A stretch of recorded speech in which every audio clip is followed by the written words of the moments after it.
알로라 영입니다. 오늘은 4월 27일 목동 듀얼파크 미니리그 결승전 영상을 준비했습니다. 선공은 왼쪽에 선수가 가져가는 것으로 시작되었는데요. 왼쪽이 나이트 유닛은 발매 후 한 번도 등장하지 못했던 투급 브론을 주축으로 사용하는 덱이고, 오른쪽은 제가 사용하는 덱인 피카츄 제크로무 GX 덱입니다.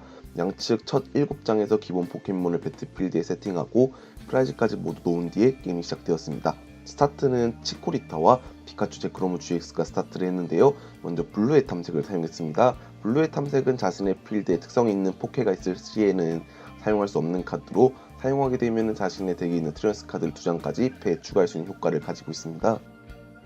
치코리타를 스타트한 걸로 봐서는 아무래도 메가니움을 축으로 사용하는 덱일지도 모르기 때문에 첫 필드 전개가 중요해서 여기 있는 네스트볼과 무인발전소를 가져왔는데요. 무인발전소 같은 경우에는 피카츄 제크로무 GX 덱에 상당히 아프게 박히는 게, 제라고라 GX나 데드맨 GX 같이 GX의 특성으로 필드를 전개하고 유지하는 게 세기 때문에 이런 형식으로 필드가 막혀버리면 전개가 상당히 힘들어집니다. 게다가 더트 자전거까지 사용해서 2장을 드로우하고 그중 1장을 트래시하는데, 여기서는 전지충이를 트래시했네요.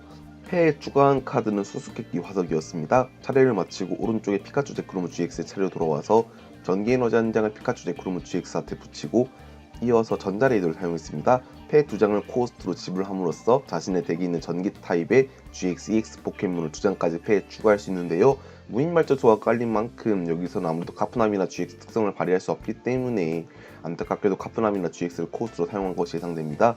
전자레이더로 가져온 카드는 피카츄 제크로무 GX와 제라오라 GX를 가져오고 그대로 차례를 마쳤네요. 아무래도 패 데드넷 GX가 있었음에도 쓰지 못한 것은 패가 많이 말렸다는 생각이 듭니다. 이상한 사탕으로 배틀필드에 있는 치코리타를 메가니움으로 진화시키고, 여기서 수수께끼 화석까지 내려놓은 후에 로켓단의 괴롭힘을 사용했습니다. 로켓단의 괴롭힘은 서로의 패를 모두 덱으로 넣고 섞은 후에 5장을 드로우할 수 있는데요. 피카츄 제크로무 GX 입장에서는 패가 멈췄기 때문에 이 5장을 통해서 풀 수 있으면 상당히 이득일 거라는 생각이 듭니다. 양측 모두 서로의 덱을 섞고 5장을 드로우합니다. 왼쪽 같은 경우에는 수수께끼 화석이 들어가는 걸로 봐서는 화석 진화 포켓몬이 들어가는 것 같은데요. 타이머볼을 사용했습니다. 타이머볼은 동전을 2번 던져서 앞면이 나온 수만큼 덱에서 진화 포켓몬 카드를 서치할 수 있는데, 2번 중에서 한 번이 앞면이 나왔기 때문에 여기서는 메가니움 한 마리만 패에 추가하게 되었네요. 이렇게 되면 메가니움 두 채가 선 시점에서 왼쪽에 필드가 거의 완성됐다고 해도 상관없기 때문에 이를 진화시킬 포켓몬들이 있냐 없냐가 중요할 것 같습니다. 수수께끼 화석에서 램펄드로 진화시켰습니다. 그리고 나서 바로 차례를 마쳤는데요. 램펄드의 기술 같은 경우에는 두 번째 기술이 와일드 분버라는 이름을 가지고 있는데, 격투 에너지 3개 발비로 상대의 배틀 포켓몬이 기본 포켓몬이라면 그 포켓몬을 기절시킨다는 효과를 가지고 있습니다. 아무래도 이런 형식으로 기본 포켓몬을 저격하는 덱을 짠 것 같은데요. 에너지 발비의 문제 같은 경우에는 카이루프처럼 초부스트 에너지를 쓰는 것으로 생각됩니다. 일렉트릭 파워를 사용하고 릴레이를 사용해서 카드를 드로우합니다. 현재 전기 에너지가 2장 붙어있는 상황에서 하이퍼볼을 추가적으로 사용해서 덱에서 포켓몬을 서치하려고 하는데요. 여기서는 카프코 고코 프림스타를 가져왔습니다. 카프코 고코 프림스타 전장의 준 특성은 자신의 트래쉬에 있는 전기 에너지 2장을 벤치에 있는 포켓몬 2마리에 각각 1장씩 붙여주고 로스준으로 보내는 효과를 가지고 있는데, 더불어서 피장파장 특성의 마샤도까지 사용했습니다. 피장파장 특성은 패에서 벤치로 내려놓았을 때 발동할 수 있는 특성으로 서로의 패를 모두 덱으로 넣고 섞은 후에 4장을 드로우하게 하는 효과를 가지고 있습니다. 서로 4장을 드로우하는데, 여기서는 아무래도 에너지 갈아달기나 썬더마운틴 프림스타를 원할 것 같은데 썬더마운틴 프림스타를 뽑는 데 성공하였습니다. 그리고 나서 여기서는 풀드라이브 150 데미지가 딱 메가니움 체력 150 데미지를 컷하기 때문에 메가니움을 기절시키고 덱에 있는 전기 에너지 3장을 원하는 포켓몬에게 부스팅할 수 있습니다. 여기서는 아무래도 램펄드가 위협적이기 때문에 벤치에 있는 피카츄 제크로무 GX에게 전기 에너지 3개를 붙여주었네요. 배틀필드로는 메가니움이 나가려다가 여기서는 고민을 하고 있네요. 아무래도 초부스트 에너지를 뽑는다는 전제가 깔려 있으면은 램펄드를 꺼낼 수 있는 게 맞는데, 여기서는 못 뽑을 가능성이 있기 때문에 고민 끝에 메가니움을 내보냈습니다. 지금 잠깐 목소리가 좀 걸걸하게 느껴지는데, 어제 포켓몬 페스타에서 열심히 안농이랑 코사노 잡는다고 이렇게 하다가 목이 좀 나간 것 같습니다. 이수제 해석을 사용해서 덱 위에서 7장을 확인하고 그 중에 있는 트랜스 카드 2장을 패에 추가할 수 있는데, 여기서는 이수제의 해석과 레스큐 탱크를 패에 추가했습니다. 이어서 자신의 패에 있는 치코리타를 내려놓고 레스큐 탱크를 사용해서 트래쉬에 있는 메가니움을 서치하고 다시 한번 특성을 사용해서 메가니움으로 진화시키고 그대로 차례를 종료하였습니다. 아무래도 마샤도에 의해서 패가 많이 말린 모양이네요. 이렇게 되면은 태그볼트 GX에 의해서 메가니움 두 채를 동시에 잃을 수도 있는 상황이 올 수도 있을 것 같습니다. 먼저 전기 에너지를 벤치에 있는 피카츄 제크로문 GX한테 붙여주고 릴리에 사용해서 패가 6장이 되도록 카드를 드로우합니다. 릴리에가 첫 차례 사용하게 되면은 자신의 패는 8장이 되도록 카드를 드로우할 수 있는데요. 여기서는 하이퍼볼까지 사용해서 전기 에너지 2장을 코스트로 지불하였습니다. 이렇게 되면 벤치에 있는 피카츄 제크로문 GX에게 전기 에너지가 4개 붙어있고 카프고고고 프리즘스타의 특성으로 인해서 에너지를 1개 붙여주게 되면 5개가 채워지고 썬더마운틴 프리즘스타가 있기 때문에 에너지 갈아타기 같은 카드가 없어도 태그볼트 GX를 쓰는 게 확정이 되겠네요. 카프고고고 프리즘스타의 특성으로 제라오라 GX와 피카츄 제크로문 GX에게 전기 에너지 1개씩 붙여주었습니다.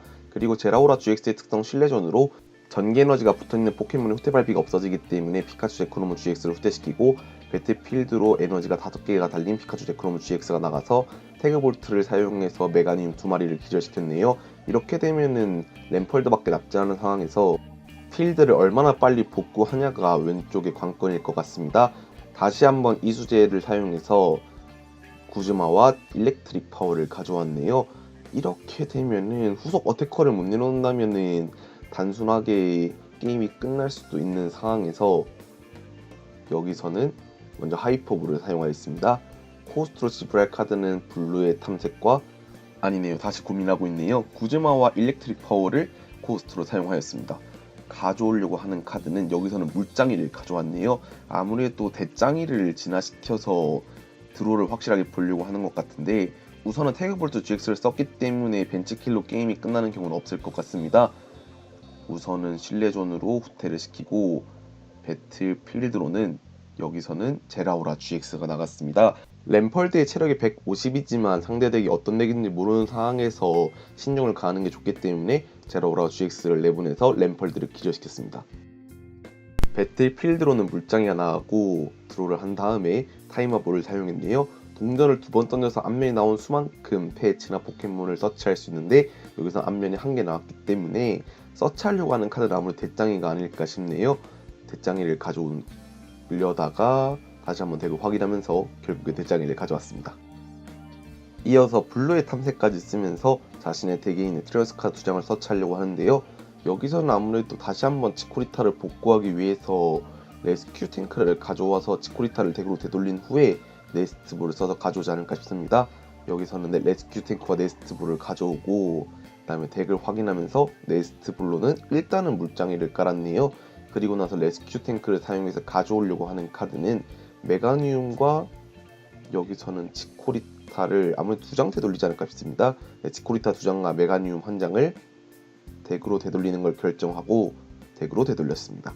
여기서는 아무래도 배틀필드는 대장이가 기절할 걸 또 생각하면은 아무래도 아끼는 게 맞는 판단이라는 생각이 드네요. 이상한 사탕으로 대장이로 진화하고 대장의 코스트로 파워드로를 사용해서 3장을 드로우하였습니다. 패에 초부스트 에너지가 보이고 있긴 한데 초부스트 에너지를 붙인다 하더라도 제라오라 GX를 기절시키지 못하기 때문에 그대로 차례를 종료했네요. 오른쪽에 피카츄 제크로문 GX의 차례로 넘어가서 대장이를 기절시키기 위해서는 아무래도 풀 드라이브 150 데미지가 10이 모자라기 때문에 일렉트릭 파워가 있냐 없냐의 문제가 될 것 같습니다. 여기서는 일렉트릭 파워가 없었기 때문에 데드넷 GX의 특성 데드 체인지를 사용해서 자신의 패를 모두 버리고 패가 6장이 되도록 카드를 드로우합니다. 제라오라 GX를 후퇴시키고 배틀필드로는 피카츄 제크로문 GX가 나갔습니다. 그리고 나서 패에 있는 일렉트릭 파워를 사용해서 풀 드라이브를 180 데미지로 끌어올려서 대장이를 기절시켰습니다. 남은 프라이즈가 1장이고 왼쪽의 필드에도 물장이만 남은 상황에서 블루의 탐색을 사용해서 자신의 덱에 있는 트랜스 카드 2장을 서치하려고 하는데요. 여기서 서치하려고 하는 카드는 아무래도 필드가 이렇게까지 밀렸으면 복구할 게 많이 힘들다는 생각이 듭니다. 블루의 탐색으로 서치할 카드는 포켓몬 교체와 두 번째 카드는 필드 전기를 위해서는 아무래도 네스트볼을 가져올 수밖에 없기 때문에 여기서는 네스트볼을 가져오는 선택지를 선택하였네요. 그리고 나서 네스트볼을 사용해서 벤치에 깔 포켓몬에 대해서 고민을 하고 있는데 아무래도 메가니움이 주축이 되는 덱이다 보니까 여기서 치코리타를 깔았습니다. 투고프논 덱이라고 말씀을 드렸는데 정작 석지충이나 다른 카드들을 보여드리지 못하게 돼서 많이 아쉽습니다. 이렇게 해서 초부스트 에너지 프리미스타를 물장이한테 붙여준 후에 더 이상 방도가 없었는지 패를 보여주고 항복을 했습니다. 이번 영상도 봐주셔서 감사하고 다음 영상도 더 좋은 영상으로 찾아뵐 수 있게 노력하겠습니다.